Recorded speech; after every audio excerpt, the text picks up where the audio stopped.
মাননীয় স্পিকার, আজকে অনেকে গণতন্ত্রের কথা বলে, গণতন্ত্রের প্রবক্তা হয়ে গেছে কেউ কেউ। তার প্রশ্ন, যারা এখন গণতন্ত্র চিল্লায় তাদের জন্মটা কি গণতন্ত্রের মধ্য দিয়ে হয়েছে, না ওই রক্তাক্ত হাতে যারা ক্ষমতা দখল করেছিল সেই সেনা কর্মকর্তাদের পকেট থেকে বের হওয়া রাজনৈতিক দল, যারা বাংলাদেশের মানুষের ভোটের অধিকার নিয়ে ছিনিমিনি খেলেছিল। হ্যাঁ না ভোট, হ্যাঁ বাক্স আছে, না বাক্স নাই, 100% উপরে ভোট, এরপরে রাষ্ট্রপতির নামে প্রহসনের ভোট, সেই 77 সালে, 79 সালে নির্বাচন, তখন জাতীয় সংসদ নির্বাচন, সেখানেও ওই পকেটে বের হওয়া দলটাই তাকে জেতানোর জন্য, অর্থাৎ 2/3 মেজরিটি না পেলে সংবিধান সংশোধন করা যায় না, জনগণের ভোট চুরি করে 2/3 মেজরিটি নিয়ে সেই সংসদ তৈরি হয়েছিল। জনগণের ভোটের অধিকার কেড়ে নেওয়া, সেটাও তো সেই জিয়ার আমল থেকেই শুরু। এবং এরপর আমরা দেখেছি 81 সালে রাষ্ট্রপতি নির্বাচন, বিএনপি রাষ্ট্রপতি প্রার্থী জেনারেল এরশাদ সেনাপ্রধান ঘোষণা দিলেন বিএনপি রাষ্ট্রপতি প্রার্থী তার প্রার্থী।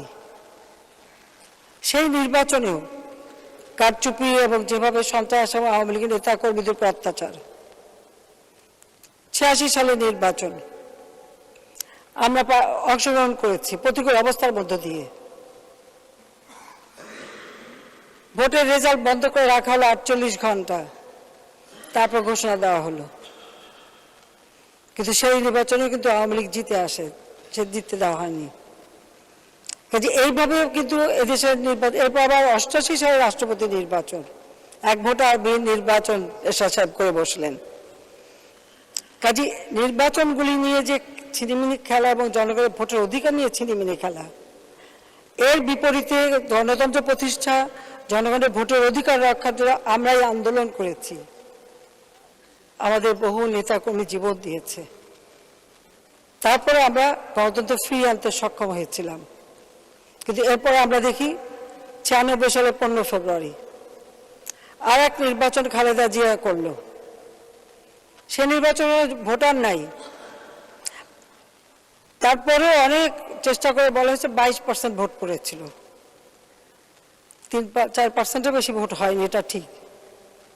সেনাবাহিনী ছাড়া বাংলাদেশে দিয়ে সেই নির্বাচনে প্রহসন করলো, সে নির্বাচন ঠেকাতে পারেনি।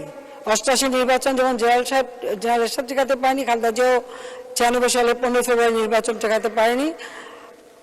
15 ফেব্রুয়ারি নির্বাচন হয়েছে, 30 মার্চ খালেদা জিয়া জনগণের রুদ্র রোষে আন্দোলনের পদত্যাগে বাধ্য হয়েছে ভোট চুরির অপরাধে। ভোট চুরির অপরাধে তাকে বিদায় দেওয়া হয়েছে, এটা হলো বাস্তবতা। এরপর নির্বাচনে আমরা 12 জুন নির্বাচন হয়, সেই নির্বাচনে আমরা সরকার আসি। এই 12 জুন নির্বাচন ঠেকাতে যেও আবার একটা কু করার চেষ্টা করা হয়েছিল, যদিও সেটা আমাদের কোনো সমর্থন পায়নি, বরং সেটাকে বাধা দিয়েছিলাম আমি, যার জন্য নির্বাচনটা হয়েছিল, আমরা ক্ষমতা আসতে পেরেছিলাম। 96 সালে এসেই আমরা জনগণের জন্য কল্যাণে কাজ করি।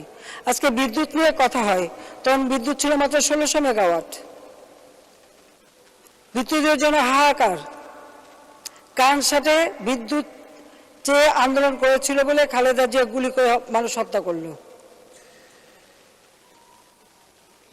সেই বিদ্যুতের দাবিতে বিএনপির এক নেতা এই ঢাকায় বিদ্যুৎ আর পানি মানুষ পায় না, বিএনপির এক এমপিকে দিল ধাওয়া, তার নামই হয়ে গেল দৌড় সালাউদ্দিন। তো এই হলো দেশের অবস্থা, এখানেই তারা রেখে গেছে। আমরা 96 সালে এসে 40 লক্ষ মেট্রিক টন খাদ্য ঘাটতি, সাক্ষরতা হওয়া 45%। দেশের মানুষের কোনো কিছুই ছিল না, তারা করেনি। মাননীয় স্পিকার, বাংলাদেশের মানুষ প্রথম গণতন্ত্রের স্বাদ পায় এবং তাদের আর্থসামাজিক উন্নয়ন যে সরকার করতে পারে এটা প্রথম উপলব্ধি করে আওয়ামী লীগ যখন সরকারে আসে। এটা হলো বাস্তবতা। 2001 সালের নির্বাচন, মাননীয় স্পিকার, আমার কাছে প্রস্তাব ছিল গ্যাস বিক্রি করতে হবে। দেশের সম্পদ বিক্রি করে ক্ষমতায় যাব, আমি তো বঙ্গবন্ধু শেখ মুজিবের মেয়ে, আমার পক্ষে তো দেশ বাঁচা সম্ভব নয়। আমি রাজি হইনি, আর রাজি হইনি বলেই আমি কিন্তু ক্ষমতা আসতে পারিনি। কিন্তু সেই নির্বাচনে কি হয়েছিল? 1 অক্টোবর নির্বাচনের আগে থেকে অত্যাচার আমাদের নেতা কর্মীদের উপর। 3-4 দিন আগে থেকে কেউ ঘরে থাকতে পারেনি, এমনকি নির্বাচিত চেয়ারম্যানও না। নির্বাচিত চেয়ারম্যানকে সেনাবাহিনীর গাড়িতে দড়ি দিয়ে বেঁধে সব জায়গায় ঘোরানো হয়েছে, এরকমও ঘটনা ঘটেছে। সেই নির্বাচনের মধ্য দিয়ে সরকার গঠন করলো খালেদা জিয়া। জনগণের ভোট না পেয়ে ক্ষমতা আসলে সে যে কি ভয়ঙ্কর হয় তা তো আমরা জানি। ঠিক 71 সালে পাকিস্তানি হানাদার বাহিনী যেভাবে এদেশে গণহত্যা চালিয়েছে, তারা সেইভাবে হত্যাকাণ্ড চালিয়েছে, মেয়েদের উপর পাশবিক অত্যাচার করেছে। মা মেয়ে একসাথে, 6 বছরের আজুফা, গরিবের মেয়ে, তার বাবার নৌকায় ভোট দিয়েছে দেখে বিএনপির ক্যাডাররা ওই ছোট্ট শিশুটিকে ব্লেড দিয়ে তার স্ত্রী অঙ্গ কেটে তাকে গ্যাং রেপ করেছিল। ঠিক এরকম বহু ঘটনা বাংলাদেশে তখন ঘটেছিল। মহিমা আত্মহত্যা করেছিল, রুমাকে ধরে নিয়ে যেতে গিয়েছিল, সে আত্মহত্যা করেছিল। ফাহিমা আত্মহত্যা করেছিল। সেই গাফারা বেদানাকে মামলা করতে পারেনি। সিরাজগঞ্জে পূর্ণিমা মামলা করেছিল, তাকে গ্যাং রেপ করেছিল বলে, সেই জন্য তার বাবা মা ওই এলাকায় থাকতে পারেনি। আমাদের মকসুদপুরে ফাতেমা, তাকে ওখান থেকে ধরে নিয়ে মাগুরায় নিয়ে এসে তাকে গ্যাং রেপ করে, তার ট্রমা হয়ে গেছিল। সে মানুষ দেখলে চিৎকার করতো। আমি নিজে তাকে সিআরপিতে রেখে চিকিৎসা করেছিলাম, কিন্তু তাকে বাঁচাতে পারিনি। প্রায় লাখখানেক মহিলা 2 দিন শব্দপ্রসূত, তাকে পর্যন্ত 25,000 মানুষ আমার কোটালীপাড়া আশ্রয় নিয়েছিল, থাকতে পারে না অন্য কোথাও। এই ছিল দেশের অবস্থা। এই হলো গণতন্ত্র। এই গণতন্ত্র তারা দিয়েছিল। 2001 থেকে 6 পর্যন্ত এই তাণ্ডব তাদের চলে। বাংলাদেশ কি অর্জন করেছে? পেট বিড়া বলে দুর্নীতিতে চ্যাম্পিয়ন হয়েছে, দুর্নীতিতে 1 নম্বর দেশ। বাংলা ভাই, সন্ত্রাস, জঙ্গিবাদ, বোমা হামলা, গ্রেনেড হামলা প্রতিনিয়ত। একই দিনে 63 জেলায় বোমা, 500 জায়গায় বোমা ফুটল। জঙ্গিবাদ, সন্ত্রাস, দুর্নীতি, এই তো ছিল নিত্য নৈতিকবাদ। তারপরে নির্বাচন, 1,23,00,000 ভুয়া ভোটার দিয়ে ভোটার লিস্ট করে তারা নির্বাচন করার পদক্ষেপ নিল। সকলে নির্বাচন বয়কট করেছিল, কতজন আনকন্টেস্টেড ঘোষণাও হয়েছিল। কিন্তু তাদের দুঃশাসনে এবং জনগণ অতিষ্ঠ হয়ে আন্দোলন করে, এবং তাদের এই দুঃশাসনের ফলেই দেশে এমার্জেন্সি আসে। 2007 সালে সেই এমার্জেন্সি সরকার, যদিও সে সরকার খালেদা জিয়ারই প্রিয় ব্যক্তিত্ব ছিল, যেমন নিয়াজউদ্দিন সাহেব তার রাষ্ট্রপতি ফখরুদ্দিন সাহেবকে নিয়ে এসে বাংলাদেশ ব্যাংকের গভর্নর করেছিল, সেখান থেকে প্রধান উপদেষ্টা, সেনাবাহিনীতে 9 জন সেনা অফিসার ডিগিয়ে মঈনুদ্দিনকে বানানো হয়েছিল সেনাপ্রধান। তো তাদেরই সরকার আসলো, কথা ছিল ইলেকশন দেবে, তারা আস্তে আস্তে ক্ষমতায় বসারই একটা প্রচেষ্টা করতো। আমি তার প্রতিবাদ করেছিলাম, সাথে সাথে আমি গ্রেপ্তারও হয়েছিলাম। যদিও আমি যখন বিদেশে ছিলাম, আমার ছেলের বউ অপারেশন হয়েছিল, ছোট বাচ্চা, আমি তাকে দেখতে গিয়েছিলাম, তার সেবা করতে গিয়েছিলাম। সেই সময় মেয়ে অন্তঃসত্ত্বা ছিল, তাকে দেখতে গিয়েছিলাম। আমাকে আসতে দেবে না দেশে, আমার বিরুদ্ধে মার্ডার কেস দিয়েছে। যখন আমি শুনলাম যে আমার বিরুদ্ধে মার্ডার কেস দিয়েছে, আমার মেয়েকে আমার দেখতে যাওয়ার কথা ছিল, আমি তাকে দেখে এসেছিলাম, আবার যাব। আমি যাইনি। আমি যার বউ একটু সুস্থ হয়েছে, আমি ফিরে এসেছি দেশে। দেশে ফিরে আসার চেষ্টা করলাম, আমাকে আসতে দেবে না, আমাকে বলা হলো না আসার জন্য। তারপরে তো আমি জোর করে ফিরে এসেছি, আমাকে ভয় দেওয়া হয়েছিল যে আমাকে মেরে ফেলে দেবে।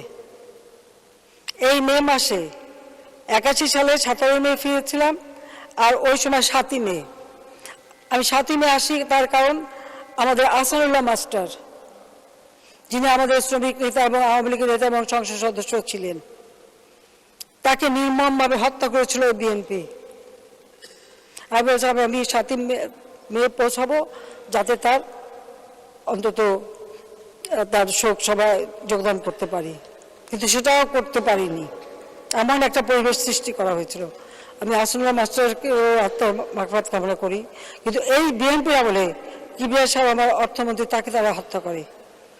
আমাদের মঞ্জুর রহমান সাহেব, আমাদের মমতাজ, নাটোর, কত নাম বলবো মাননীয় স্পিকার। কাজে এই অবস্থার মধ্য দিয়ে 1,23,00,000 ভুয়া ভোটার দিয়ে যখন ইলেকশন করতে যায়, এমার্জেন্সি ঘোষণা দেয়, সেই ইলেকশন বাতিল হয়ে যায়। আমাকে গ্রেপ্তার করা হয়, যাও, এরপরে আবার খালেদা জিয়াকেও পরে গ্রেপ্তার করে। মাননীয় স্পিকার, কখনো থেমে থাকিনি। যাও, আমার একটাই দাবি ছিল ইলেকশন, 2008-এ নির্বাচন হয়। আজকে বিএনপি 2014 সালে ইলেকশন করেনি। কেন করেনি?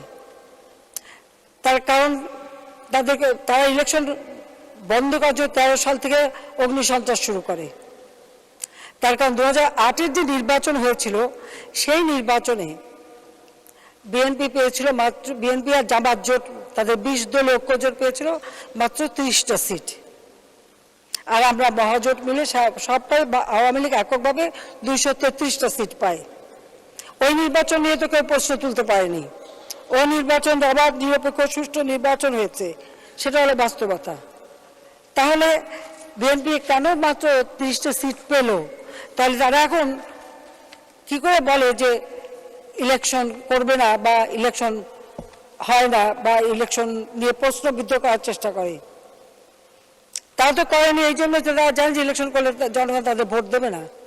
কারণ ওই 2001 থেকে 2006-এর ক্ষত মানুষের মন থেকে মুছে যায়নি, বা জিয়াউর রহমান সে অপকর্ম মুছে যায়নি। কাজে সেই ইলেকশন ঠেকাতে যে অগ্নিসন্ত্রাস করে মানুষ মারা, পুলিশ হত্যা করা, আবার এবার 2023 আপনারা দেখেছেন যে চিফ জাস্টিসের বাড়িও রেহাই পাটা, সাংবাদিকরাও রেহাই পায়নি। তবে চিফ জাস্টিসের বাড়ি না, চিফ জাস্টিসের চেম্বারের দরজায় লাথি মারাও বিএনপির অভ্যাস আছে, সেটাও তারা করেছিল। সাংবাদিকদের খালি পিটানো না, প্রেস ক্লাবে ঢুকে সাংবাদিকদেরকেও পিটিয়েছে, সে রেকর্ডও আছে। মানে অপকর্মের কোনো কিছু বাদ নেই। তো তার জন্য এখন নানা প্রশ্ন ওঠে। তো আমার সেই প্রশ্ন করতে হয় যে নিজেদের আয়নার চেহারাটা দেখা উচিত।